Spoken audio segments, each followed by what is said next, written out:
¿Quién no ha tenido una terapia física que le han dicho dentro de 2 meses? Claro, me pasó el año pasado. Médicamente lo necesita inmediato, pero ¿dónde está la recuperación del paciente? Van a terminar pues colapsando igual que el Estado. Entren que caben 100, 50 parados, 50 de pie. Se necesita el pastel. Temas de salud mental, esquizofrenia, depresión, ansiedad y alcoholismo. Desembolsar el dinero. Gasto de bolsillo. Tiene como regla modificarse o actualizarse cada 2 años, pero eso no se actualizó sino hasta la pandemia. Se ha ampliado la base de psiquiatras, se ha ampliado la base de psicólogos, 16 cadenas, ellas sí tienen y el Estado no tiene.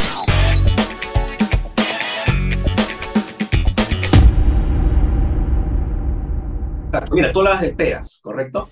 ¿Qué es el PEAS? Plan Esencial de Aseguramiento en Salud. Lo bueno es que la palabra ya te dice qué es, ¿no? Es un plan, ¿correcto? Esencial, básico, fundamental, de aseguramiento en salud. Estamos hablando de prestación, ¿no? El PEAS nace como una derivada natural de lo que es la seguridad social y el aseguramiento en salud, la combinación de ambos. Yo te hablaba de la ley 26790, que es la ley de modernidad de la seguridad social, pero más adelante, ya en el año 2009-2010, sale la ley de aseguramiento universal en salud, la ley AUS, impulsado mundialmente por la Organización Mundial de la Salud, donde todos los Estados miembros deciden impulsar que toda la población de un país nacional o extranjero radicado ahí tenga un tipo de seguro. Uno, cualquiera, sea privado, sea público o sea mixto. Eso impulsa que toda persona, nacional o extranjero radicado, tenga un seguro. O sea, es un catalizador para que, por ejemplo, en pantalla, una visibilidad rápida. 1985, solo el 18% de la población tenía un seguro.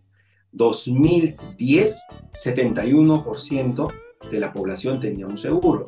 Del 85 al 2010, impulsado por una serie de seguros que iban saliendo obligatorios, pero cuando sale la ley de aseguramiento universal en adelante, el tema es exponencial y hacia el cierre del 2021, empezando el 22, el 96% de la población tiene un seguro.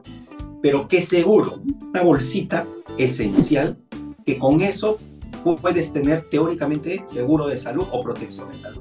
O sea, son diagnósticos que a su vez tienen una protección en términos de tratamiento, intervenciones, prestaciones médicas, soportado en ciencia y experiencia, guías de práctica médica, medicina basada en la evidencia, que garantizan que la población estudiada con este grupo, con este paquete, mínimamente está protegida por el Estado en términos de salud. Ese es el PEAS.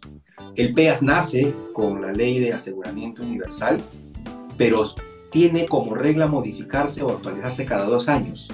Pero eso no se actualizó sino hasta la pandemia. O sea, tuvo que ser la pandemia el catalizador para que alguien diga, uy, estamos atrasados en 4 actualizaciones desde que salió. Entonces, ha habido una actualización en el año 2021 y el cambio ha sido importante. Claro, la brecha también de espera ha dejado un buen tramo de actualización. Y tengo unos datos rápidos. Por ejemplo, el primer plan de esencial de aseguramiento de salud por el año 2009 era de 140 condiciones asegurables y ahora son de 162 condiciones asegurables. Se pasó de 900 y picos diagnósticos a más de 1.600 diagnósticos comprendidos dentro del plan. Eso significa que la población, epidemiológicamente hablando, ahora tiene más diagnósticos que sufre como enfermedades que el Estado dice, yo necesito ponerlo eso como plan esencial. Además, la tecnología sanitaria avanza. Se pasaron de 535 procedimientos cubiertos por el PEA a más de 1.300 procedimientos. Eso significa que se amplía la forma de tratar y la tecnología que va avanzando. Y algo más, algo muy importante, que es como que la cerecita del pastel. En el primer plan esencial de aseguramiento en salud en el año 2009, en temas de salud mental, solamente se cubrían 4 situaciones de salud mental: esquizofrenia, depresión, ansiedad y alcoholismo, nada más.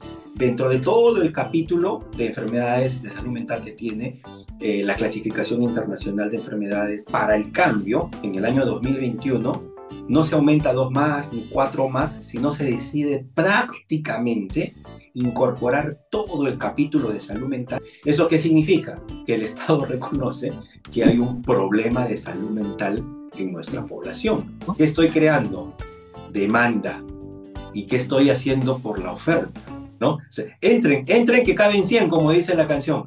Pero claro, 50 parados, 50 de pie, y todos tienen que estar sentados. Entonces, ahí hay un tema importante porque se ha ampliado la base de psiquiatras, se ha ampliado la base de psicólogos, se ha ampliado la base de centros de salud mental.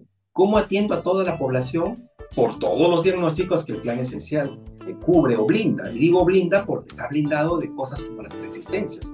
Todos estos diagnósticos, ninguna EPS puede decir esto es preexistente, lo tiene que cubrir. Sí, la verdad que es un tema interesante porque es un desafío importante que van a tener que tomar las EPS, ¿no? Porque si bien es cierto, ok, el Estado puede transferir en el momento que corresponda, que le correspondía cada 2 años, una serie de diagnósticos, pero también tiene que haber una conversación con la entidad privada para poder habilitar una mayor oferta, ¿no? Hacia la demanda que se le va a venir, porque si no vamos a terminar, digamos, en el rubro de las EPS o de las clínicas, van a terminar pues colapsando igual que el Estado, ¿no? Entonces esto no va a haber una solución, así como lo que tú dices, es como regresar a años anteriores cuando en una combi todos iban colgados o en un micro, ¿no? Todos van a querer ir cómodos y la única manera exactamente. ¿no? La única manera de estar cómodo es con una buena atención, digamos, ¿no? Pero el que está pasaje colgado, gratis para todos, claro. Pasaje escolar a 10 céntimos y sigue habiendo un bus para llevar a todos, ¿no? Claro, no se puede, ahí necesita pues una mayor conversación entre todo un ecosistema, porque al final estamos hablando de un ecosistema, no es solamente una parte, ¿no? Es todo un ecosistema. ¿Cómo podemos sacar adelante el problema de una muy buena atención médica, una muy buena atención de salud para la gente que vive en nuestro país, ¿no? Y eso es muy importante, ¿verdad? Y tiene que haber... ¿Quién no ha tenido una terapia física que le han dicho dentro de 2 meses? Ahí al que nos ayuden nuestros amigos que ven el video a comentar. Te aseguro que van a haber más de 200 comentarios. Terapia física, señor, claro, médicamente lo necesita inmediato, pero ¿para cuándo hay cita? Para 2 meses. Entonces, ¿dónde está la recuperación del paciente? Claro, me pasó el año pasado, ¿no? Entonces tuve que pagar de manera particular a una persona para que me vaya haciendo la terapia. Gasto de bolsillo, otra problemática.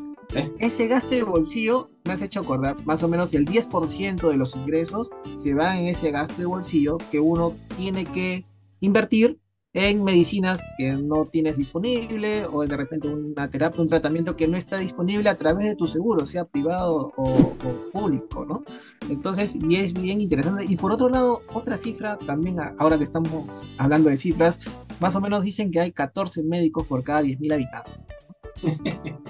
Entonces, ahí también hay una labor importante del Estado para fomentar que haya más médicos en el país, que estén debidamente calificados también, y hay una oferta mayor. Entonces, tal vez facilidades para una construcción de más clínicas podría ser, para poder atender no solamente en Lima, ¿no? En provincias. Hay cuánta gente de provincias que tiene que mudarse a la capital para poder hacerse una diálisis, que tiene que hacerla 2 o 3 veces por semana. Y esto también a veces le ocasiona otros problemas, ¿no? Depresión, porque extrañan su lugar de origen y tienen que estar acá, de repente se sienten como que están incomodando a sus hijos o a la familia para poder ser atendidos. Entonces, hay una situación complicada que debería haber algo para beneficiar con, no sé, pues, tema de impuestos, obras por impuestos, pero para clínicas especialmente, pero en provincias, digamos, ¿no? Para poder atender a ese público y no esté viniendo, haciendo ese desgaste que a pesar de estar enfermo, tiene que hacer ese desgaste de viajar a la capital. Sí, es un tema interesante. Entonces ya vamos viendo que tenemos las IAFAs, ¿no es cierto? Las IAFAs. No, pero la IAFA no lo hemos dicho. La IAFA es esa misma EPS, sino que se llama EPS bajo el marco legal de la modernidad de la seguridad social, donde también se somete a reglas de la ley de aseguramiento universal y también se somete al mismo PEAS, pero ya no bajo un concepto de EPS. Y la que financia, o sea, ese RIMAC EPS, Pacífico EPS, se convierte en ese momento en una IAFA en ese marco legal, donde ambos tienen que jugar las mismas reglas. Por ejemplo, respetar para el paciente el concepto del PEAS, tanto el que presta el servicio como el que financia. Y estamos hablando, por ejemplo, de la misma persona, entonces, jurídica, ¿no? Entonces, una EPS es una IAFA, dependiendo del marco legal en el que se desenvuelva, y una clínica es una IPRES, dependiendo del marco legal donde se esté moviendo, para el concepto que se está analizando. Y si no me equivoco, hoy en día, dependiendo de la cantidad de población que tienen en sus planes médicos las clínicas, también se pueden convertir en una YAFA. Claro, pero por ejemplo hay instituciones que son YAFA e IPRES a la vez, o sea, administran el fondo y prestan. eSalud, por ejemplo, es un mix. eSalud administra ese 6.75% o 9% si es que no hay una EPS por medio, pero a su vez presta los servicios médicos y económicos. Es una IPRES en ese momento, es YAFA y es IPRES como juego, como rol que ejecuta el Estado. Y ahí creo que tú lo comentabas, vienen también instituciones o clínicas que ellas mismas brindan el producto o el servicio hacia personas. Se convierten entonces en una famosa prepaga, ¿correcto? Y en ese momento, además de ser IPRES porque prestan el servicio, se están convirtiendo en YAFA porque están recibiendo o capturando dinero para justamente darle una cobertura de salud, un seguro de salud. Claro. Es interesante, entonces ya tenemos, pues por un lado, la YAFA es como un paraguas general, ¿no? Administras un fondo de aseguramiento enfocado en la salud, y para esto pues tienes la parte privada y la parte pública, ¿no? La parte privada, que viene a ser, están las EPS, ¿no?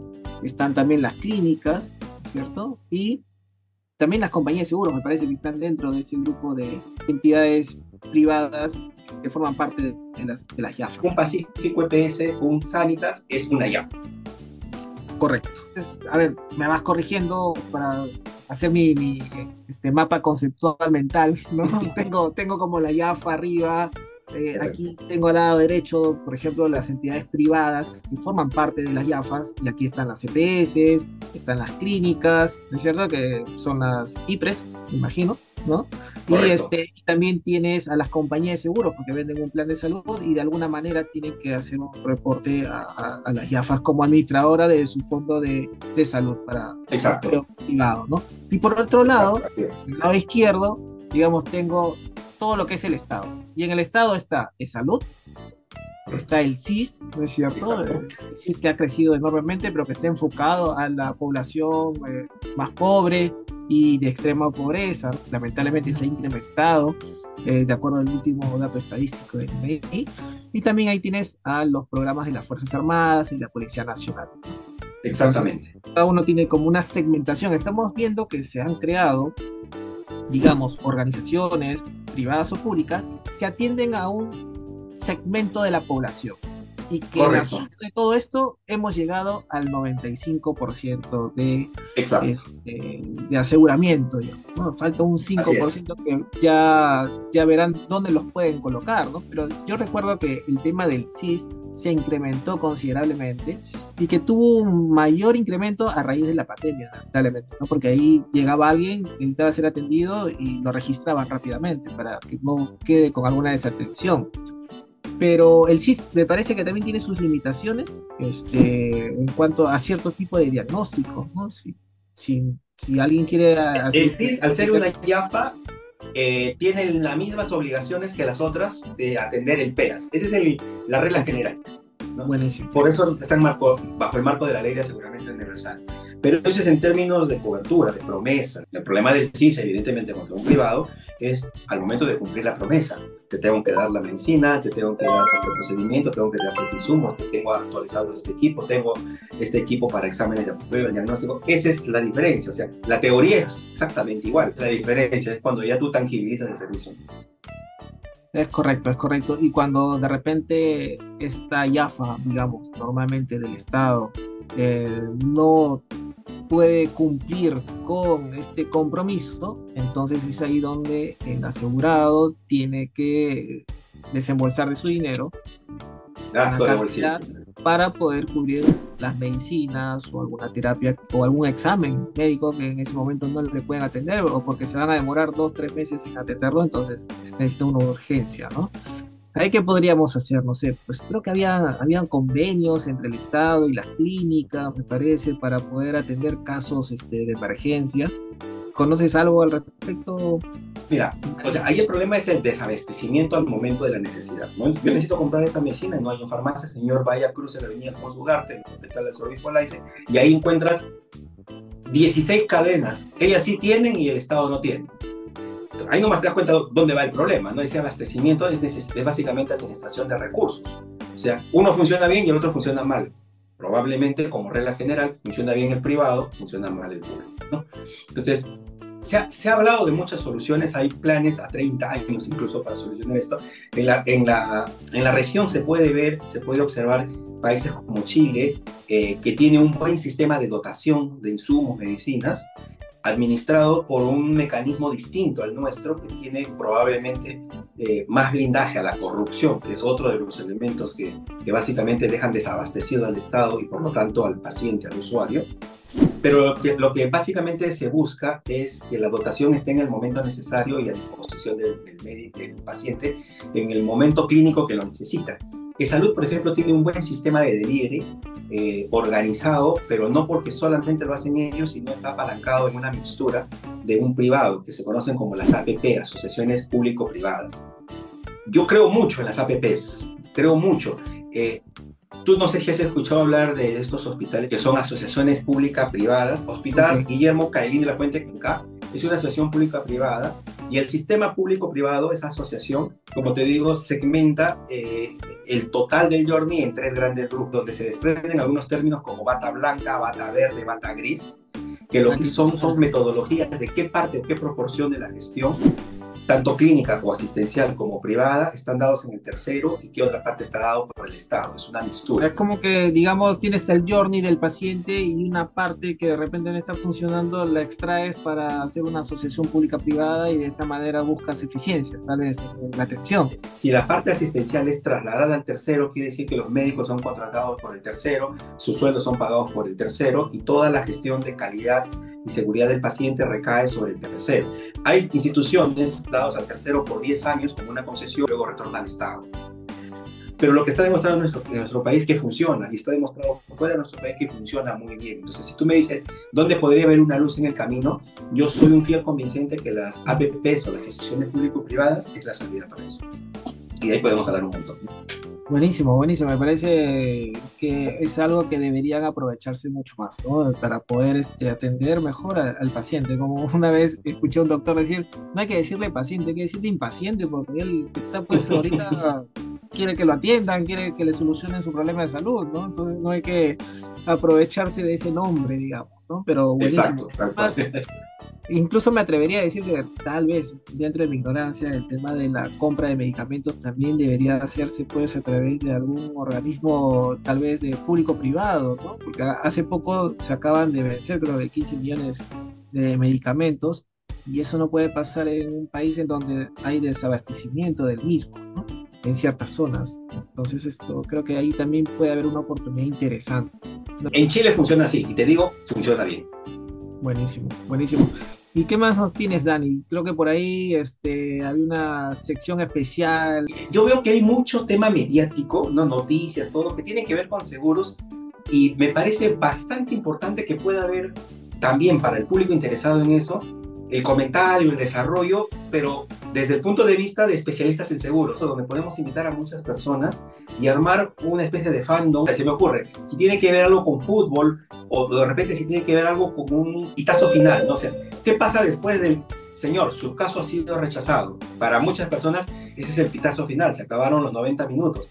Pero de repente puede haber una extensión de +4, +5 y ahí se hace el gol. Te lo digo así como para darle una vuelta, de repente podemos tocar casuística. Creo que la casuística interesa mucho y puede ser además extrapolada para casos reales que le estén pasando a otras personas, y sin querer pueden encontrar en ello una solución. No todo se tiene que pagar en los seguros, eso está clarísimo, siempre hay un porcentaje que no, pero a veces hasta cuando no se paga un seguro hay que explicarlo bien para que la persona entienda que justamente dentro de las probabilidades su situación no estaba coberturada en el seguro. Por ahí podemos explorar de repente y podemos ir soltando información importante que a los interesados les vaya generando esta capacidad de poder tenerle cariño al tema de los seguros sin que parezca pues un tema metódico, estructurado, de un solo color blanco y negro.